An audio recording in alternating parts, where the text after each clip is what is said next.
पिछले वीडियो में हम लोग कर्ता कारक और उसके नियमों को देखा था। आज हम लोग कारक प्रकरण के कर्म कारक द्वितीया विभक्ति और उनके जो सूत्र हैं उनकी एक व्याख्या होगी।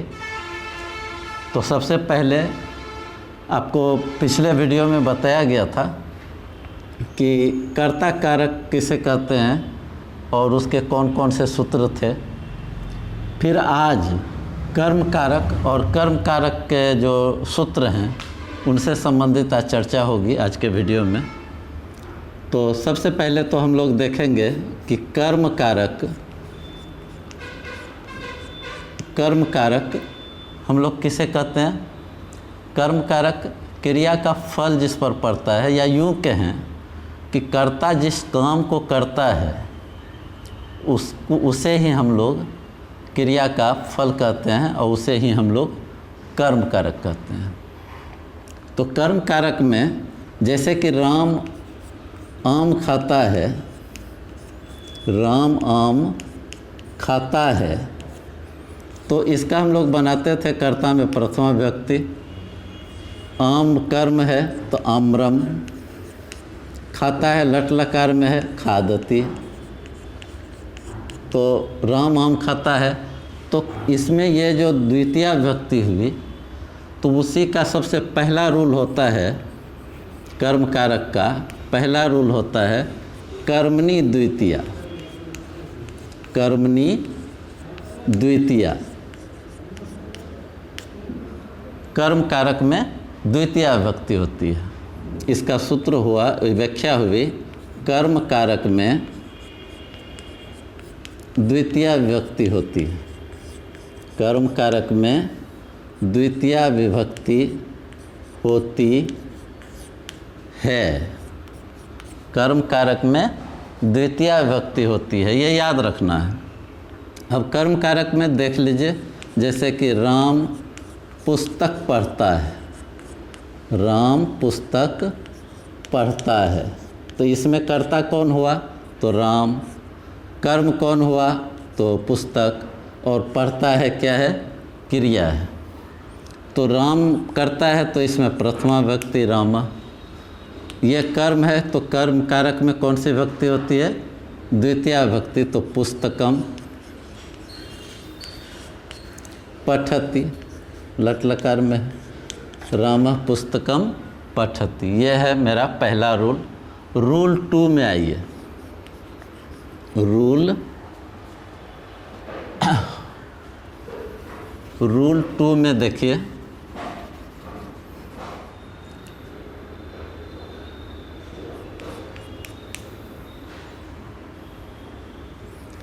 अभितः परितः सर्वतः उभयतः शब्द योगे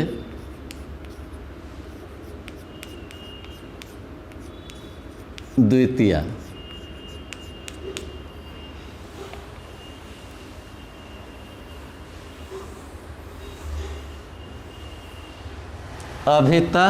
अभितः का मतलब होता है दोनों ओर या दोनों तरफ। परितः का मतलब होता है चारों तरफ। सर्वतः का मतलब होता है सभी तरफ।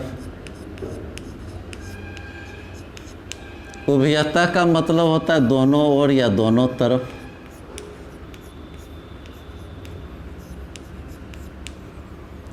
जिसके दोनों तरफ होगा या जिसके चारों तरफ होगा या सभी तरफ होगा या दोनों तरफ होगा, उसमें द्वितीया विभक्ति होती है। जैसे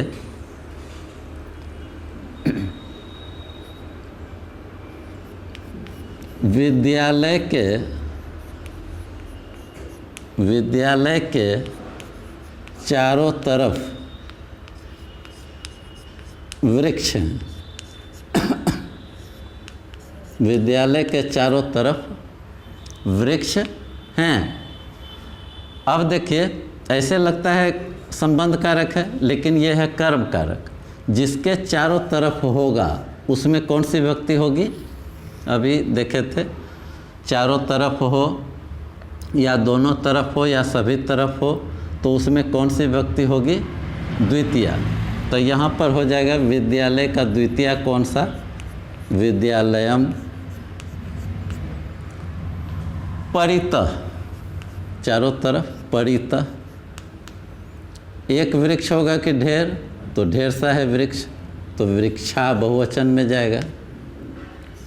ढेर है तो संति। अब देखिए विद्यालयम परितः वृक्षा संति। अगर कहेगा कि गांव के चारों तरफ वृक्ष हैं तो ग्रामम परितः। नदी के दोनों तरफ तो नदी में उभयतः या अभितः। तो इस तरह हम लोग बनाएंगे, ये सूत्र याद रखना। अभितः परितः सर्वतः उभयतः शब्द योगे द्वितीया। रूल 3 में आई।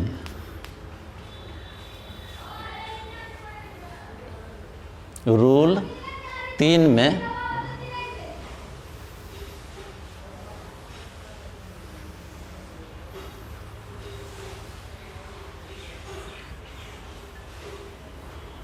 जहाँ समझ में नहीं आवे वहाँ कमेंट कर लिख सकते हैं, कर सकते हैं,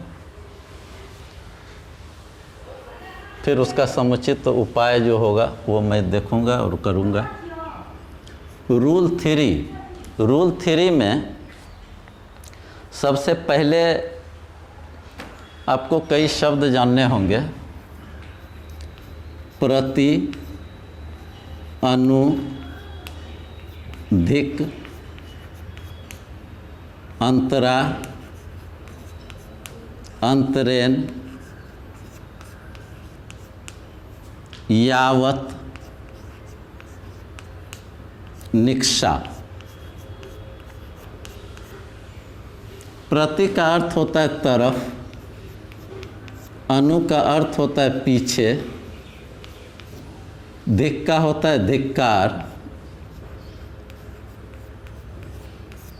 अंतरा का होता है बीच में, अंतरेण का होता है के बिना, यावत का होता है तक, और निक्षा का होता है निकट। प्रति यानी जिसकी तरफ होगा उसमें द्वितीया, जिसके पीछे होगा उसमें द्वितीया, जिसको धिक्कारेंगे उसमें द्वितीया, जिसके जिन दोनों के बीच रहेंगे उसमें द्वितीया, उन दोनों में द्वितीया, जिसके बगैर होगा तो उसमें द्वितीया, जहाँ तक होगा उसमें द्वितीया, और जिसके निकट होगा उसमें द्वितीया। तो इसका सूत्र हो जाता है शब्द योगे द्वितीया। अब देखिए प्रति, अनु, धिक, अंतरा, अंतरेण, यावत, निक्षा शब्द योगे द्वितीया। जिसके तरफ, जिसके पीछे, जिसको धिक्कार हुए होंगे, जिसके बीच में हो, जिसके बगैर हो, जहाँ तक हो और जिसके निकट हो उसमें द्वितीया विभक्ति होती है। तो अब देखिए द्वितीया विभक्ति का सूत्र जो हुआ, प्रति, अनु, धिक, अंतरा, अंतरेण, यावत, निक्षा शब्द योगे द्वितीया। अभी एक एक करके इसका एक उदाहरण देखिए। जैसे देखिए प्रति, जैसे राम विद्यालय की तरफ गया, राम विद्यालय की तरफ गया। अब देखिए राम करता है तो रामा होगा, कर्ता में प्रथमा विभक्ति। विद्यालय की तरफ, तो जिसकी तरफ उसमें द्वितीया, तो विद्यालयम। विद्यालयम प्रति, विद्यालयम प्रति। गया अगच्छत, अगच्छत ये लंग लकार में है इसीलिए अगच्छत हुआ, तो तमन होता है। तो रामा विद्यालयम प्रति अगच्छत। अब देखिए दूसरे का अनु, अनु का अर्थ पीछे। तब इसका देखिए, राम के पीछे सीता वन गई। राम के पीछे सीता वन गई। अब देखिए, जिसके पीछे उसमें द्वितीया, तो रामम अनु सीता करता है, जैसे है रहेगा, लता आधार पर चलता है वो। वन को कर्म है, वनम। गई लंग लकार में है, ओ होगा गच्छत, ओ गच्छत। जब हम लोग प्रत्यय पढ़ेंगे तो इसकी जगह गतः भी लिख सकते हैं, गतवान भी लिख सकते हैं, तो वो हम लोग बाद में देखेंगे। तो राम के पीछे सीता वन गई, जिसके पीछे सीता गई तो उसी में द्वितीया, तो रामम अनु सीता वनम अगच्छत। अब देखिए तीसरा, जिसे धिक्कारेंगे, जिसको अफसोस जताएंगे जिसके प्रति, जैसे राम को धिक्कार है, राम को धिक्कार है। अब देखिए, रामम धिक, राम को धिक्कार है। अगर अस्ति दे सकते हैं तो दीजिए, नहीं दे सकते हैं तो कोई दिक्कत नहीं। रामम धिक यानी राम को धिक्कार है। नेक्स्ट देखिए, अब है अंतरा। अंतरा का बीच में, राम और लक्ष्मण के बीच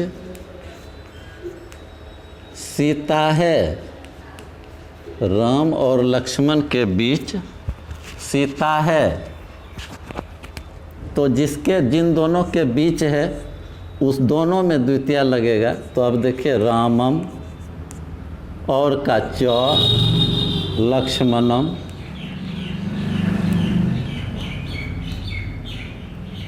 बीच का अंतरा, सीता अस्ति। रामम च लक्ष्मणम अंतरा सीता अस्ति। अब है अंतरेण। अंतरेण का होता है के बिना। जैसे अगर रहे, राम के बिना सीता उदास है, राम के बिना सीता उदास है। अब देखिए, जिसके बिना, तो राम, ये रामम अंतरेण के बिना हो गया, राम के बिना। सीता करता है तो सीता ही रहेगा। और खिन्न होता है उदास का, स्त्रीलिंग है सीता, इसलिए खिन्ना। अस्ति देने की इच्छा है दीजिए, नहीं देने की इच्छा मत दीजिए।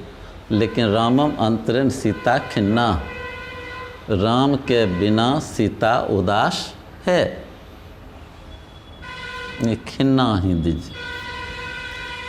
तो अब एक बच गया है, दो बच गया, यावत और निक्षा।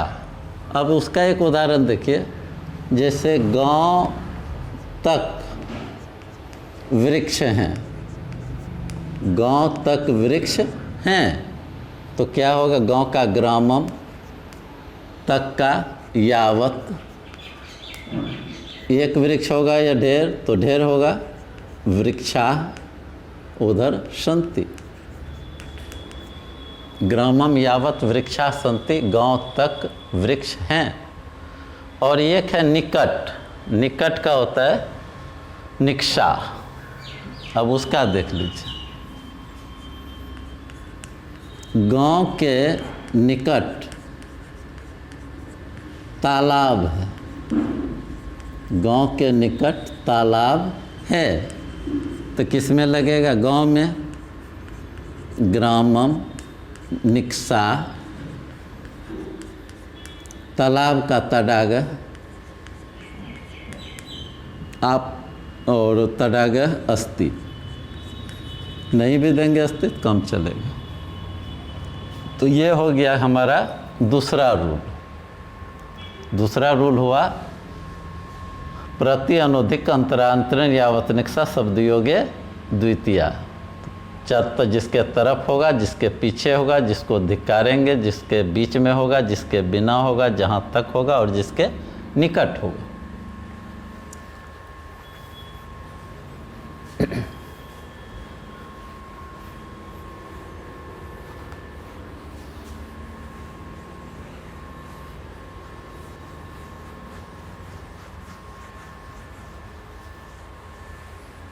अब आइए एक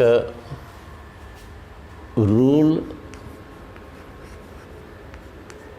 3, रूल 3।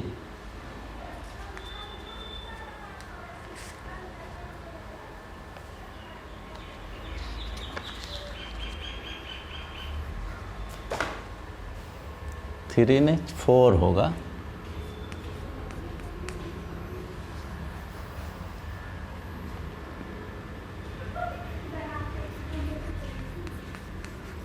क्रिया विशेषणे द्वितीया।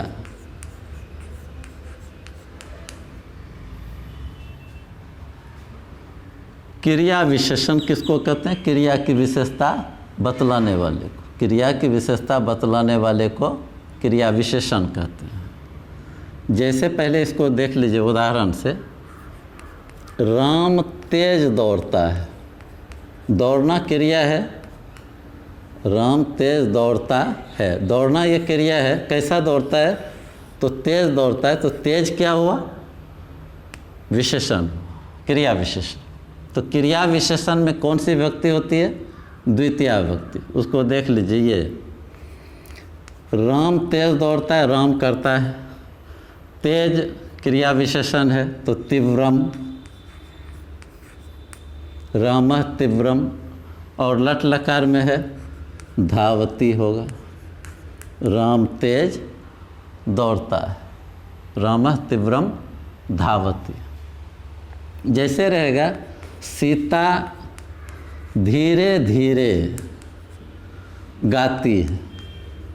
सीता धीरे धीरे गाती है।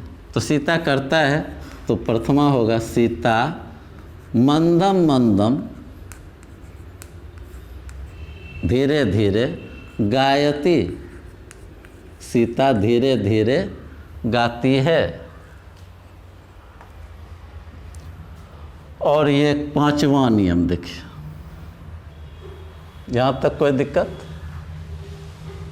यदि दिक्कत हो तो कमेंट बॉक्स में जाकर के ज़रूर कमेंट कीजिए।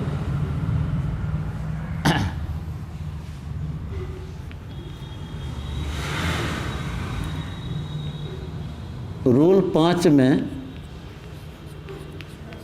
ये देखने में खाली बड़ा है लेकिन है हल्का।